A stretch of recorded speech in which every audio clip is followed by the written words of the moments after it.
Hi, I'm Tyler, and this is the Fox Valley Film Critics. In this episode of the show, we're going to be discussing the next in the lineup of the AFI's Top 100 American Films, The Best Years of Our Lives by William Wyler, as well as the newest Jason Statham action movie, The Meg. Stay tuned.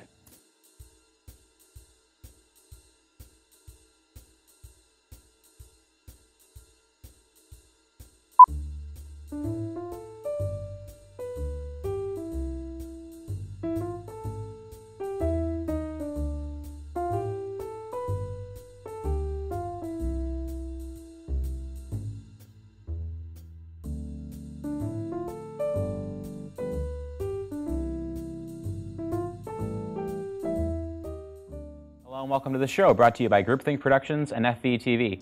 Joining us today is a fellow Tribeca Flashpoint College graduate and video editor, Dominic Lancia. Hello. How's it going, man? Good. Thanks for having me. Good. Finally. So you've been working out as a video editor out in Arizona then? Yeah.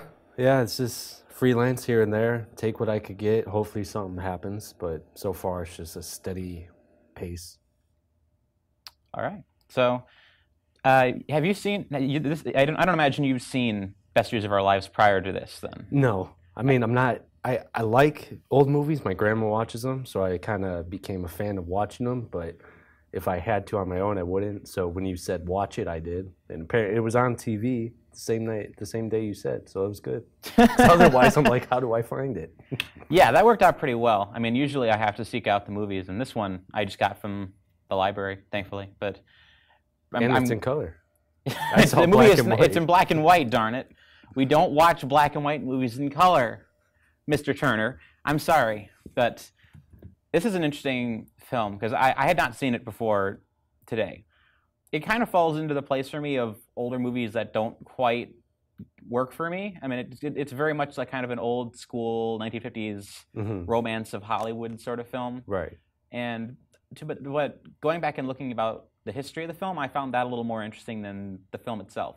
Yeah, me too. It was directed by William Wyler, as I stated, who was a director, and he served in World War II, as a lot of directors at the time did, like John Ford, Jimmy Stewart, Frank Capra. And the movie came out in 1946, so he would have been working on this basically from the moment he came back in 1945 right. from being in the war. And it's clear that, like every other director that came back from the war, it traumatized them tremendously. You can see, like, you watch pre-war Jimmy Stewart and post-war Jimmy Stewart. He goes from Philadelphia Story to The Man Who Shot Liberty Valance. Right. So there's always this anxiety and worldliness and pain to these kind of post-war films. And Best Years of Our Lives, you can just see how much this film was just 1945 zeitgeist. There's so much just related to what it's like to be a soldier coming back in the first months of 1945 after the war. Right. Where I think my favorite section of the film is it might be just the beginning where where the main character is trying to get a plane home. Yeah, I like that. Yeah. You can't get one because traffic is completely congested everywhere in the country. Right. You have thousands and thousands of war veterans, maybe millions, coming back at the same time. So airports are booked for, as they say, till the 19th, and he can't get in he ends up having to just wait a couple days for a B-17 that happens to be going back to his town, and he starts making his way back, and he meets these two other veterans, one of whom one of them actually wasn't an actor. Oh, really? The one who's missing the hands. Oh, Harold Russell? Yeah, Harold Russell. He was a war veteran. He was not an actor prior to Best Years of Our Lives.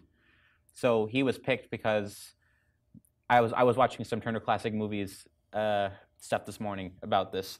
He was picked and named based off of a training film that William Wyler had seen when he went into the war about a soldier that lost both of his hands. So he kind of conceptually he came up with the idea and the name for the character based on his training in the military. Interesting. And then he worked with the screenwriter to form this character, and they hired someone who actually was a veteran. So it's almost got like an Italian bicycle thieves vibe to it. But right. Yeah, I mean, I was reading about William Wyler because I may have heard of him, but I haven't read anything about him until now. And given that he was in the war, I mean, you think he probably wrote this maybe off of I don't think his he wrote experience? it. I think it was a script treatment that was done for him, and he directed it. So, I mean, this was still in the age of Hollywood when you could write and direct a film within a year. Yeah. So, I mean, I think this is totally unrelated, but like, if you've ever seen King Kong, the sequel came out. Which one? The first one. Yeah. The sequel came out within 6 months. They shot Son of Kong in like 6 months, and they got into theaters. So they could. This was the age when analog filmmaking let you make a film really, really fast. So it was feasibly possible to have Best Years of Our Lives, like William Wyler gets back in 1945, goes back to Hollywood. He finds the script treatment, and then they produce it and edit it within a year. Right. It's nowadays you wouldn't see that very often because it takes a year of post-production. Or 2, yeah. Yeah, I mean, you generally, I say nowadays you need about 3 years to make a film, 2 if you fast-track it.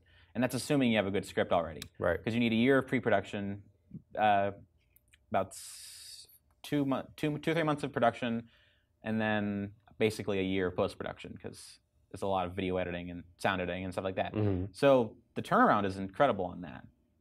And obviously it hit the perfect spot because it was technically the 1947 Oscars, but for the year of 1946, it won like 7 Oscars. Right, yeah, that's probably unheard of back then, right? This is like pre Mad Max Fury Road levels of winning awards, but yeah, 7 nominations for this. I thought it was 7 wins. Was it 7 nominations, 7 wins? Oh no, 7 wins. It was 7 wins. I might have gotten nominated for more. I don't know. Yeah. But keep in mind, this thing beat out Laurence Olivier's Shakespeare adaptation of Henry V, Frank Capra's It's a Wonderful Life, and an adaptation of Ernest Hemingway's The Killers, and an adaptation of The Razor's Edge. So this was a really good year for film. Wow. And this just completely blew it away.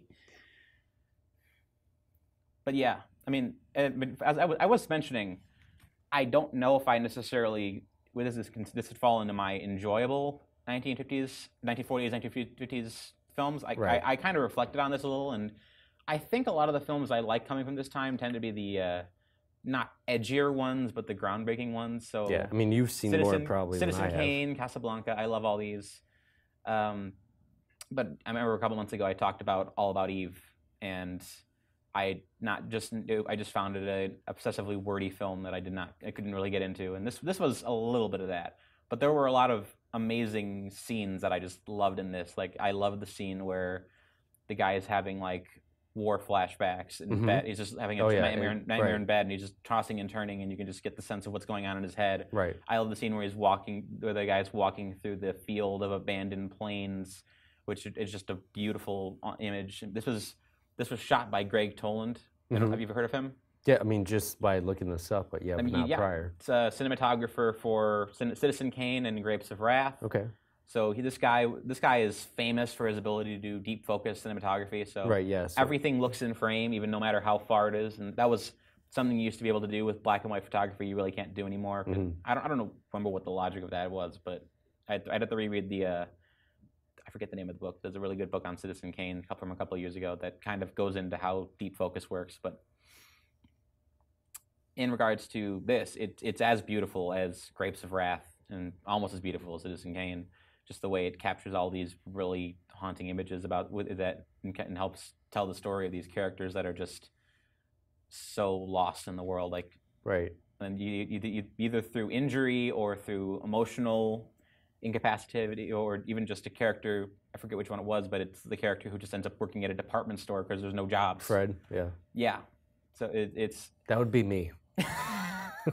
Very optimistic. Well, I mean, when you came back from the war, 1945, 1946, there was a recession going on. Right. So obviously, the Depression was over this point, but and then, you're having all these people coming back at once. Right. Traffic's a nightmare. The job market's a nightmare. And it would take a few years for everything to just settle down and just get to a point where you have this many people with this much money and who have access to education, just being able to kind of get the market going again. And so that first year, complete nightmare. Like I can't even imagine being around.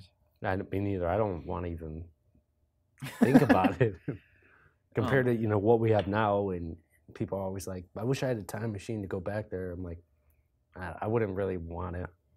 Maybe like the 80s, but not that. Just remember Captain America's speech from Winter Soldier. Food's a lot better. We used to boil everything. Internet, so helpful. Right. Yeah. So other old movies that I've seen, it's probably not even 10. I mean, so that's included. North by Northwest, Casablanca, Citizen Kane? No, Mr. Smith Goes to Washington. You haven't seen Citizen Kane? No. I'm behind. Hold on, I'm going to beat you with York's skull. And there's one other one I forgot, but I can add this now. Oh, and 2001: A Space Odyssey. That is a 60s film, dude. That is not like... well, it's still old. Godfathers, Meet John Doe. That is 70s. I'm gonna beat you with 2001: A Space Odyssey. They were just playing that as did you see that was being retoured as a 70mm recently? That was in Chicago in May, and one of our regular guest AJ and I went and saw that, or it wasn't AJ, it was Rhiannon. I saw something with AJ, but it's amazing seeing that in theater, and it's doing. I think it's doing another round right now, or it just did another round, or it's about to do another round, but it's doing it in IMAX. Oh wow, that'd be cool.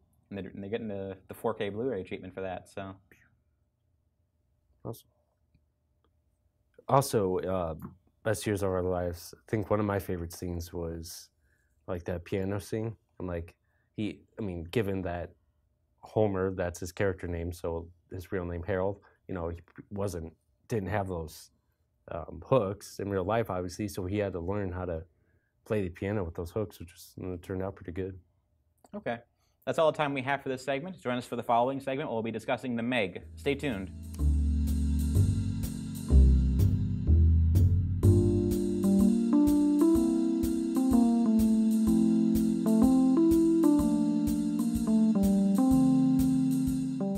Hello, welcome back. So now we get to talk about The Meg. Why did we watch The Meg? I wanted to see it, but just think about it. A 75, 80-foot megalodon, like obviously they don't exist now, but in the movie, it was watch crazy. Shark Week, they're out there. Well, they're like the Sasquatch of sharks. Yeah, I wouldn't want to come across one. Yeah. I don't even like water anyway. So I guess for discussion, this is a 1950s style B movie done in the style of a top of the line modern Jason Statham action movie with all the money that China could throw at it. Right. And you can tell that China threw the money at it because they shot the whole thing in Shanghai. Which is nothing wrong with that. I mean, obviously the merging of Hollywood and Chinese money is a big deal nowadays. We're going to see a lot more of that. Like the Rock, the skyscraper. I mean, I don't know how much was filmed over there, but the story took place in somewhere over there. And there's like movies like The Great Wall. Right. And these big Chinese epics where they're hiring American actors in them. But yeah. And then obviously this is a big budget action sci-fi thriller adventure that's clearly not trying to be Jaws, but it's clearly trying to be Jaws. Yeah. And it's the modern day Jaws, but it's also in a way incredible. I loved it. I mean, I should say it is not a good movie.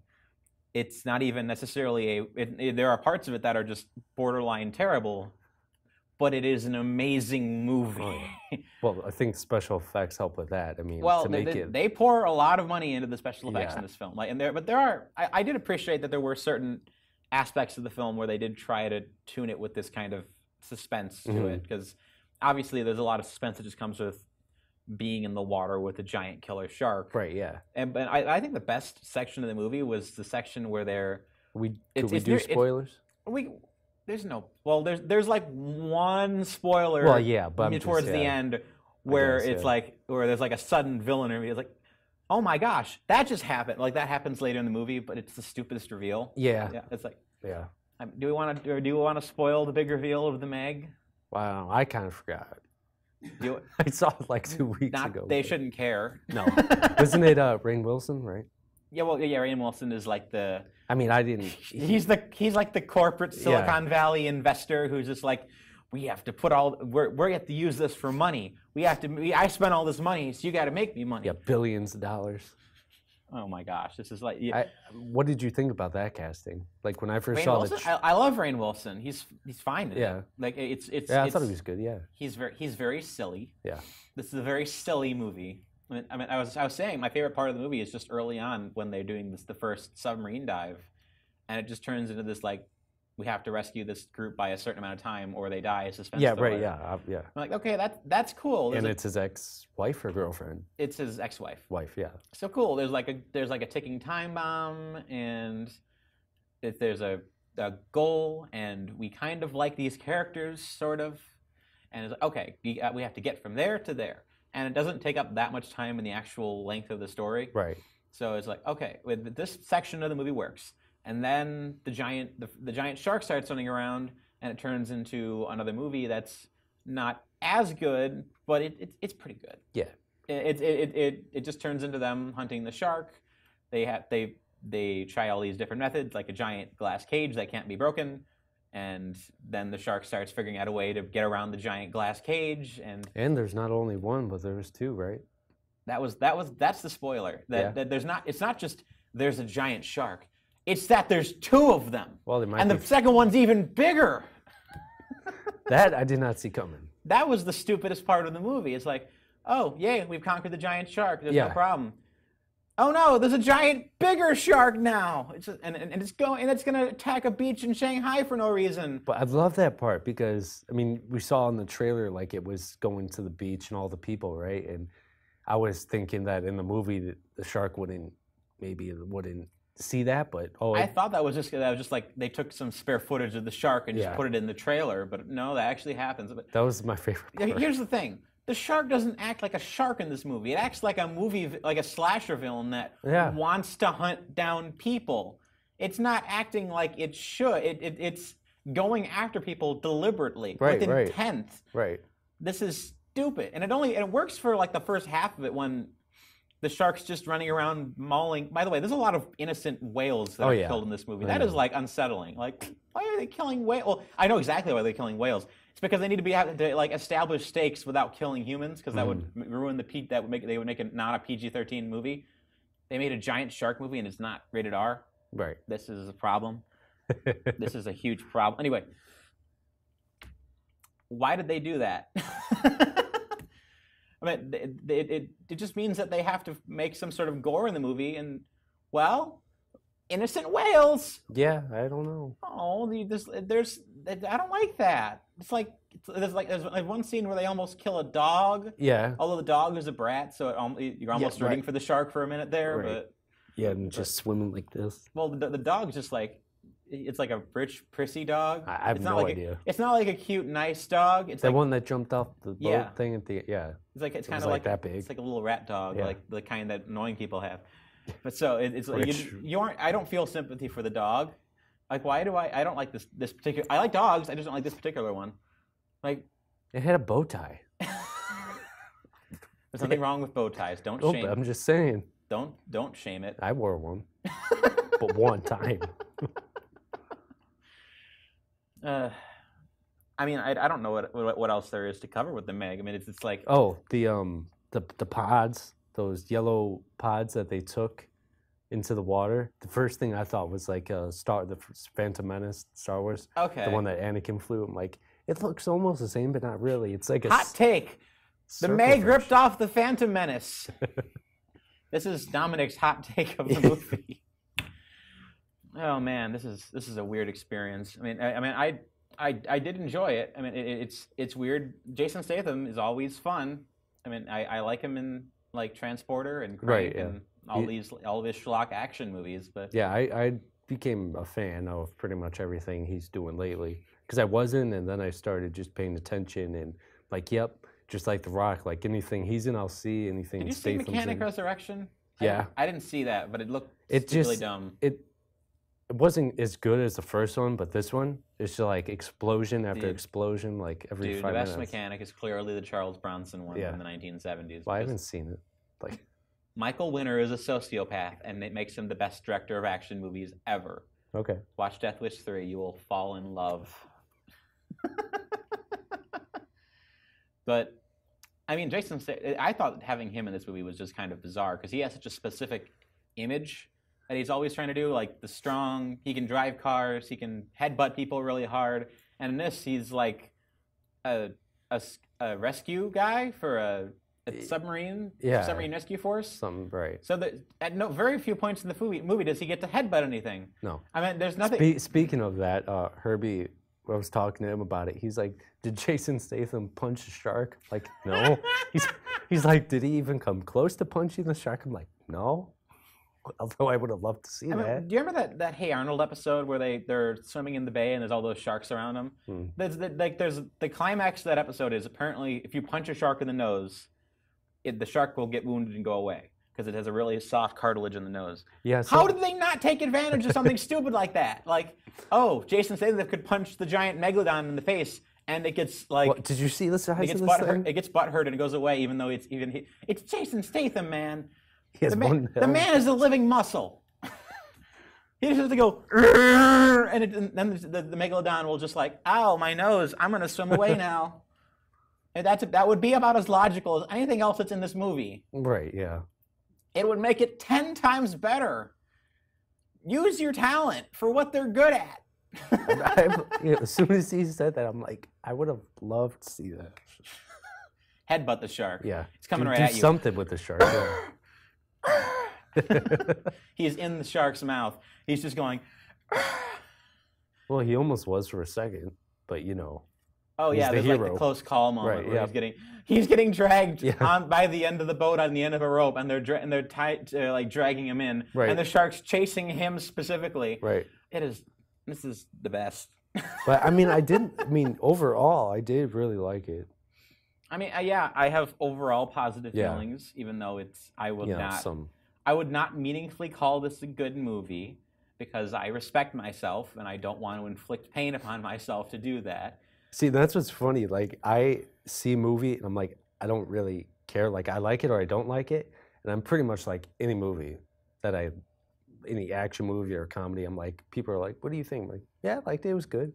And I would be like, you liked it was a movie? So bad. It's the current year. How dare you like a movie? Especially the movie I don't like. Well, you know us film students, we criticize everything. And I'm just like, yeah, it was good. I mean, nowadays, people who aren't film students criticize everything. True. Have you seen the 5-hour breakdowns in The Last Jedi on YouTube? No. I don't have time for that. There are 5-hour-long breakdowns of The Last Jedi on YouTube. Well, it's Star Wars. Well, yeah, people care. That's all the time we have for this segment. Join us for the final segment where we'll be getting Dominic's movie recommendation for this week. Stay tuned.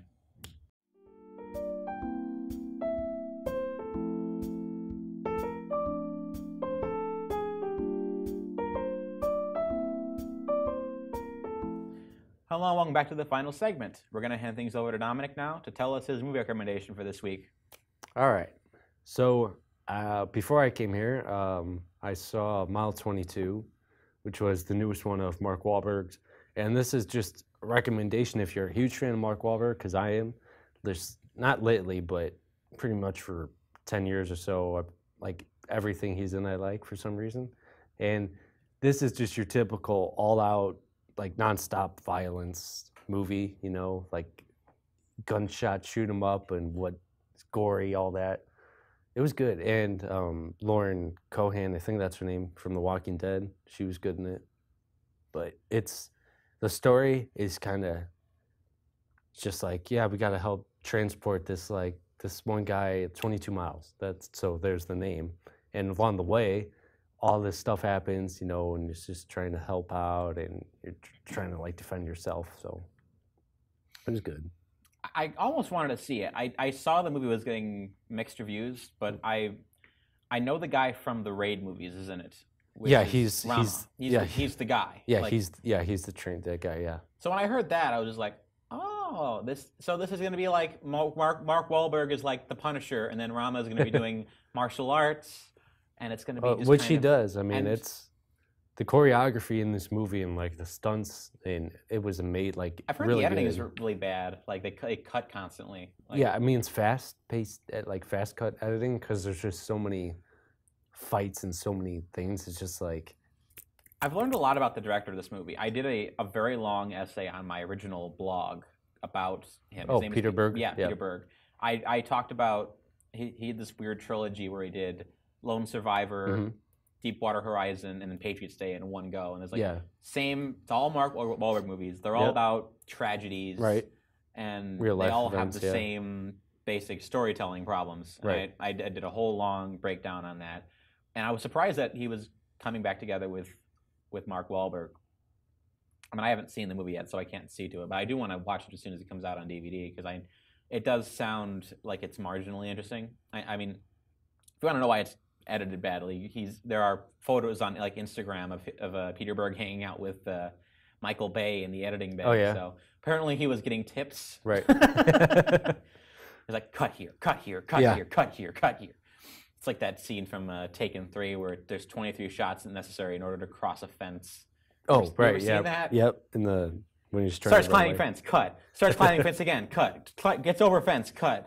Jump over fence, cut. And just lands on ground, cut. It's like, it's just embarrassing. But that was how I started editing. Like in the shame. beginning, that's what I was doing. But that was 5 years ago, so I've come a long way. Yeah, I mean that's not a good idea. No, I'm just saying first, but not good anymore. editing is seamless. It's like everything else in film that people can't tell you what it's good about. Right. But yeah, have you seen any other recent movies? Well, Skyscraper. I mean, it's not recent, but it's July. Yeah, it kind of fits into the same realm as The Meg, doesn't it? Like. Yeah.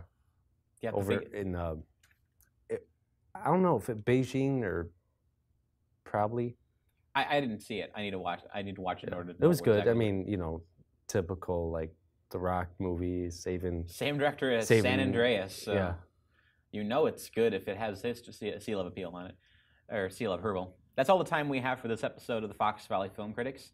If you want to read more of my written reviews, you can follow me at Geeks Under Grace and at theantisocialcritic.tumblr.com. You can follow me on Twitter at antisocialcriti. That's critic without the C at the end. And you can find past recordings of the show at the Groupthink Productions YouTube page. I'm Tyler with the Fox Valley Film Critics. Have a wonderful day.